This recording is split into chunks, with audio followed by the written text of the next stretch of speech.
This is CBC Windsor News.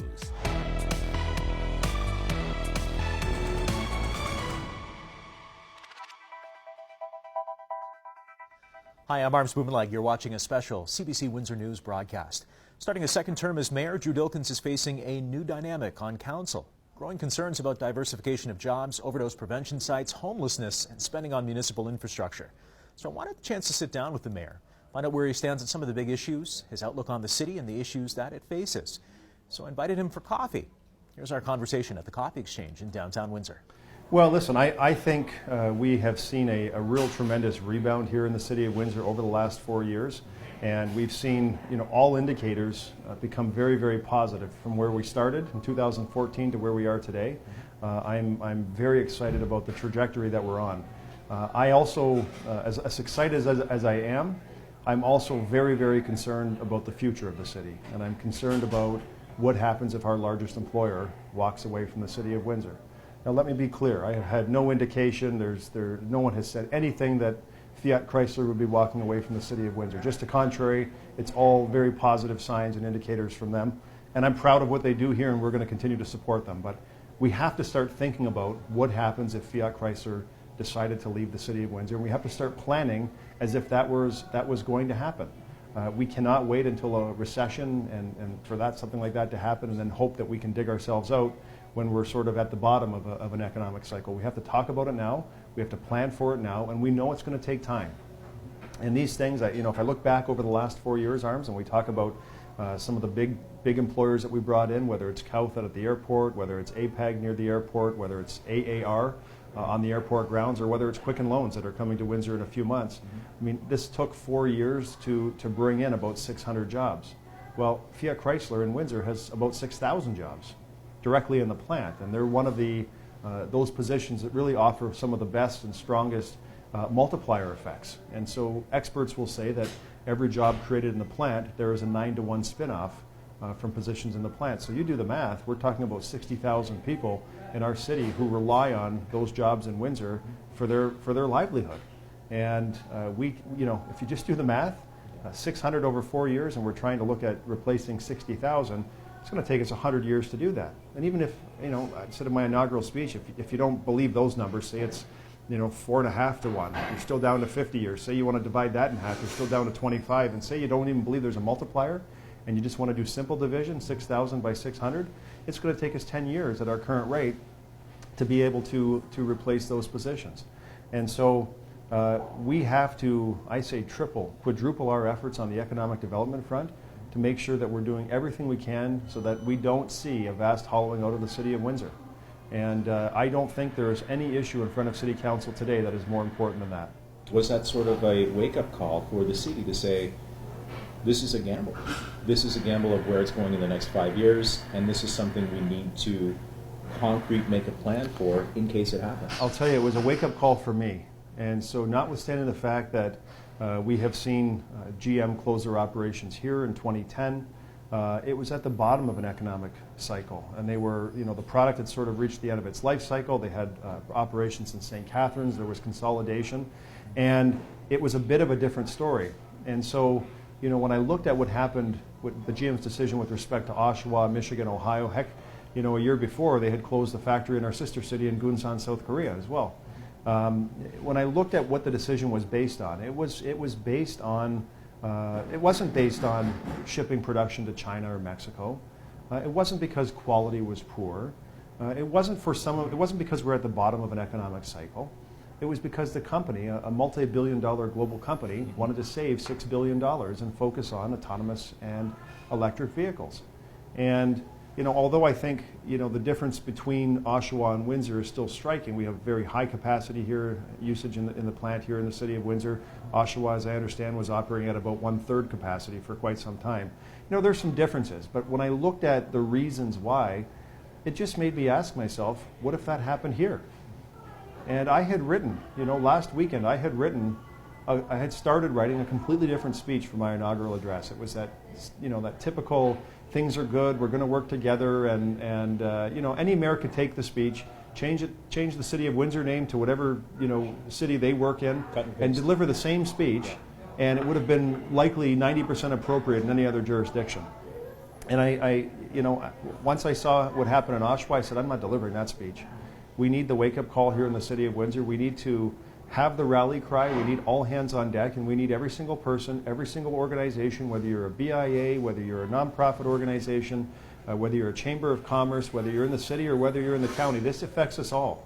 And we need to make sure that we are putting the right resources into economic development to ensure, to the best of our ability, that we never end up in the position where if our largest employer would ever walk away, that 60,000 Windsorites have to think about moving out of town because there's no work here for them.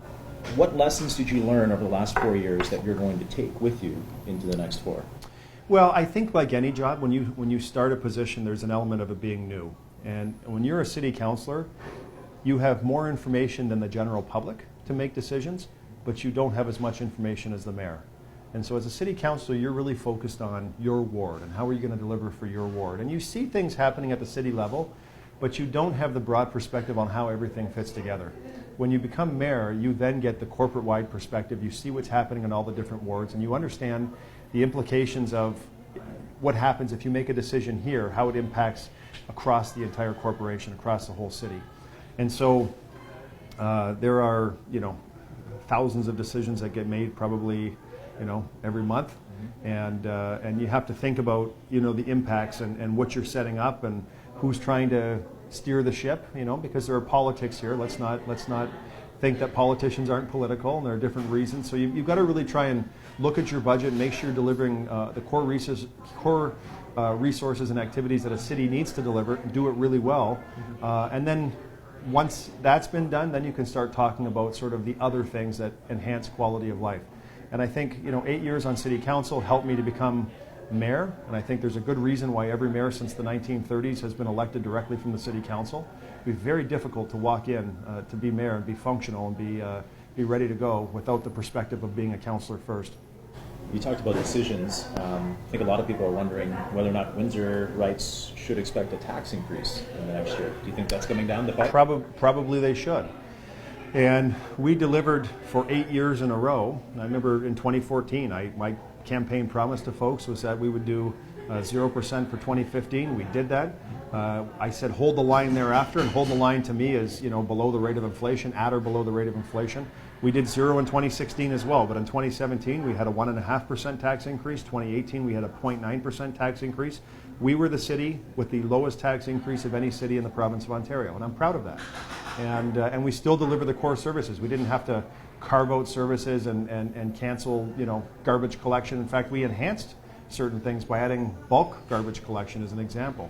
And so we were able to keep our eye on the budget, make sure that we were delivering the services but not going crazy, because there is a propensity amongst some to tax and spend that, hey, it would be great if we had this service or that service, and at the end of the day you have to say, well, who's paying for that? And that's always a question councillors need to ask. So I think moving forward, when you have labor as your largest cost of doing business, which it is at the City of Windsor, and you have budgeted contractual increases of 1.5% or 1.9%, you can't eat that forever.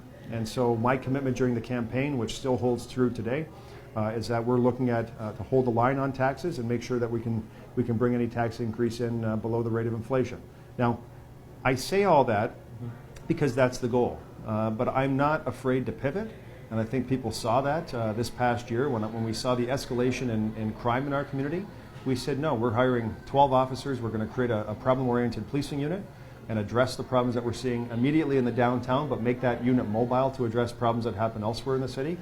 And then shortly thereafter, things happened again, and we said we needed another 12 officers.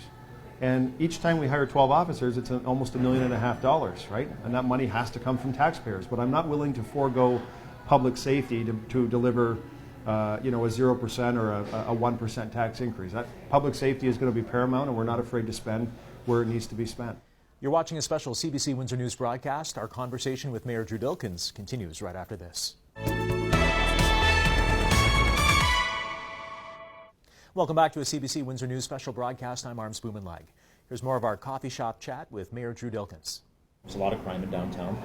We've talked about that. Vacant buildings like the Paul Martin building. There's a lot of homelessness as well. How do we turn that around, broadly speaking?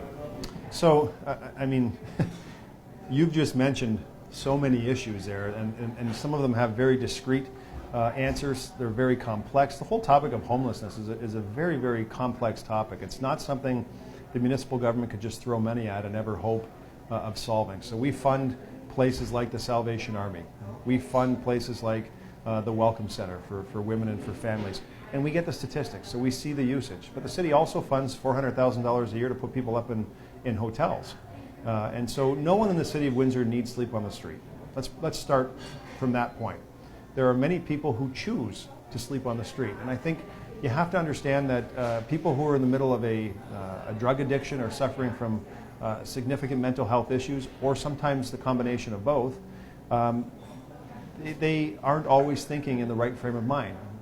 And our system is not set up to force people to go to a shelter.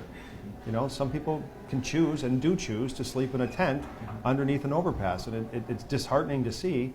But you also have to understand that these shelters, they have fair and reasonable rules. So guess what? When you go into a shelter, you can't do drugs inside the shelter. You can't have sex inside the shelter. You can't fight with one another or with the staff inside the shelter.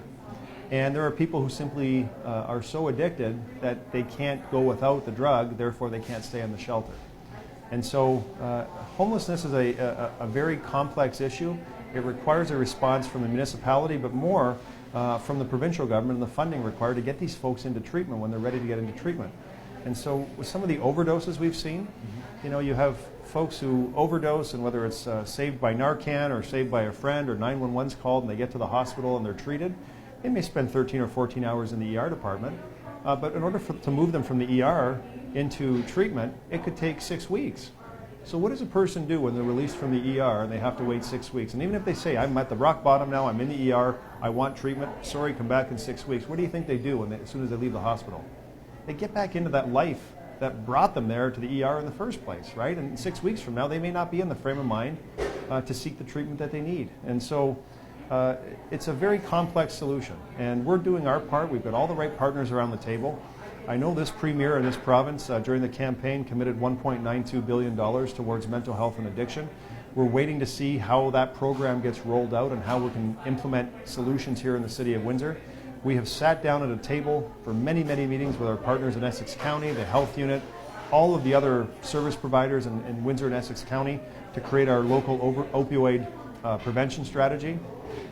We've increased the security side to make sure we're dealing with what we see on the streets. I mean, whether you're addicted to drugs or not, guess what? It's not okay to break into someone's car and take the change from their cup holder. And we have to have the enforcement there to deal with that, and that's a direct responsibility of the city. I do want to talk about OPS sites with you in the next couple of minutes, because that's a big thing. But I do want to show you something here about homelessness. You know, CBC Windsor has been covering homelessness as one of our big topics over the last year and a half. This photo was sent to me through the downtown mission. I just want you to take a peek at that if you could.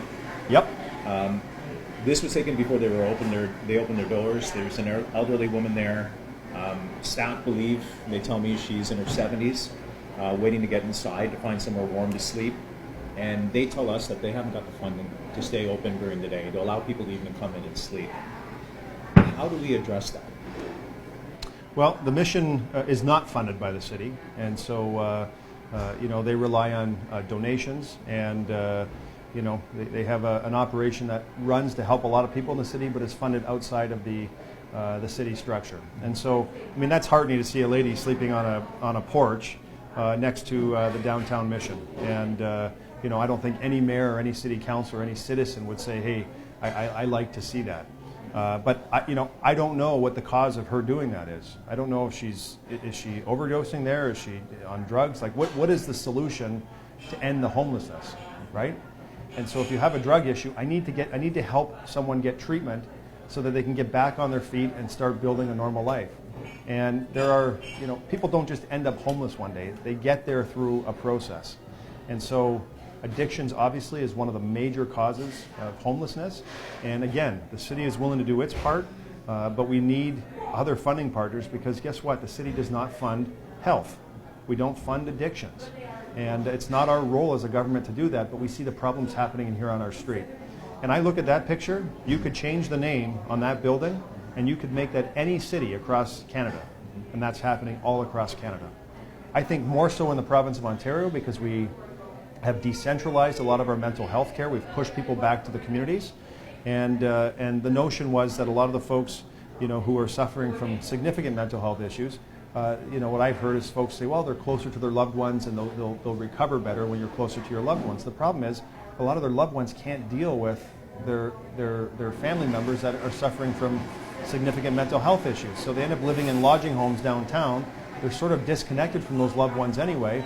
And then if you're not working, if you have mental health issues that are untreated, you end up wandering around, a lot of the day. If you're not able to hold a job and be functional, you have to fill your day doing something. And you see people walking around just, trying to do something with their day. And so there are a lot of serious issues, I would say, with respect to mental health and addiction that the province needs to address. We are more than willing to be a partner. We have some of those solutions that we've been talking about around the table at City Hall with all of our partners, Jan Caffer and David Mouche and the psychiatrists, and the Mission is there, and the shelters, the Salvation Army is there. Everyone's around the table trying to figure out what those solutions are, but it's not a matter of writing a check and opening up some door that is going to make it all go away. It's just not. You're watching a special CBC Windsor News broadcast. Our conversation with Mayor Drew Dilkens continues right after this.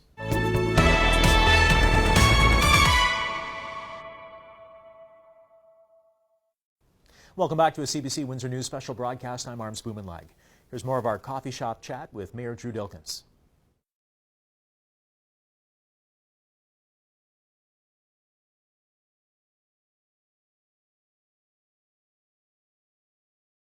I don't think you're going to get everyone on the same page. I think there is a differing opinion on what the right approach is with respect specifically to overdose prevention sites or safe injection sites. One is sort of governed by the provincial level, the OPS. The safe injection sites are governed by the federal government. And listen, my opinion, and I'm not sure how Al Frederick informed his opinion, but I'll tell you my opinion is informed by what I've seen. And so I've been to Vancouver. I've walked down Hastings Street in Vancouver, and I've seen those sites in Vancouver, and I don't like what I see there. I would not want to replicate that in the city of Windsor. I've been to Toronto around their OPS sites. I don't like what I see there, and I also know what the crime stats show from the city of Toronto and how crime rises dramatically around the area where those sites get placed. And so then I talked to Gregor Robertson, the former mayor of Vancouver, earlier this year. I was at a big city mayor's meeting, and Gregor and I were talking about this. And he told me, he says, Drew, the vast majority of people who overdose now in the city of Vancouver are doing it in private residences. They're not dying. People like to think that there are people dying in the streets. The vast majority of people are overdosing in private residences. A lot of it is transitional housing, where people who are just getting back on their feet after seeking some form of recovery treatment, they get a small room, maybe a 20 by 20 room, and they got a little sink and a toilet and a little kitchenette and a TV and a bed. And the vast majority are, I'm told, dying in these private residences. So even if you have a safe injection site, there's no guarantee people are going to use it. And this issue raised its head a few weeks ago after we discovered that there were 4 people who have allegedly overdosed in the city of Windsor, and they all did in private residences. They're all in private residences, and I doubt some guy who's at the Ivy Rose on Howard who's overdosed is going to drive downtown to consume drugs. And then we also have to parse out opioid from crystal meth, because as much as opioid has got a lot of attention and it is a problem, there's also a crystal meth problem. And things like Narcan don't help crystal meth users, who overdose. So there's lots of factors to consider. But my opinion on overdose prevention sites is informed by what I've seen and what I've heard in talking with people who are dealing with this.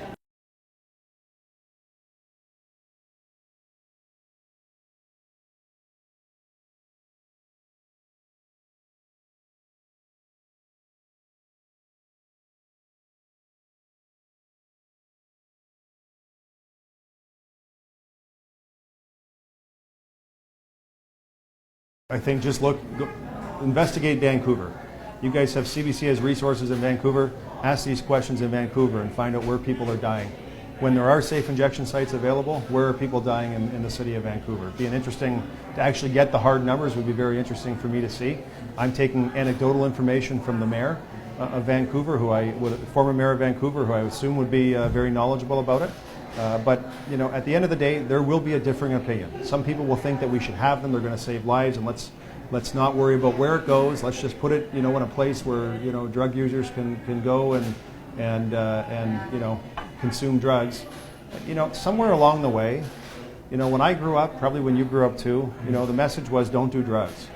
And now the message has morphed somehow into don't do drugs alone. And somehow, you know, the government has to step up and provide places for people, and somehow it's a city responsibility. I mean, if any of this were to happen, it should be in a place like a healthcare institution, like a hospital. If we're talking about addiction being a mental health issue or a health issue, that's funded by the province. And those should be in structured places where there's already security, where there's already medical professionals on staff, and with the ability, the critical thing is with the ability to move someone into treatment immediately if required. And I mean, people who have hit rock bottom, who say there's the door that says treatment now, we can move you in, we can get you into some inpatient service that keeps you there for the required time to help you get clean and sober and get back on your feet. But to plop this down, I've heard people say we should have a bus driving around, you know, and going up and down alleys and up and down streets, and allowing people to jump on a bus to shoot up.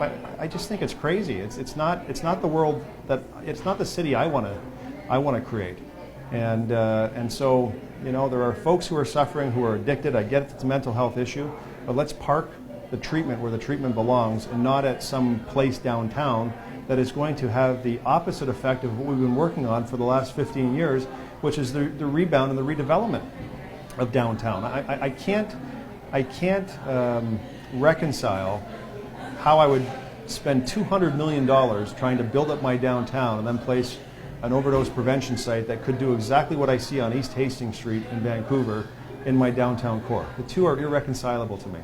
And so if this is going to happen, it should be in a healthcare setting like a hospital where the professionals are there and the treatment options are immediately available.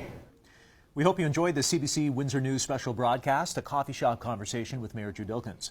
I'm Bumanlag. For all of us here at CBC Windsor, thanks for watching and have a good night.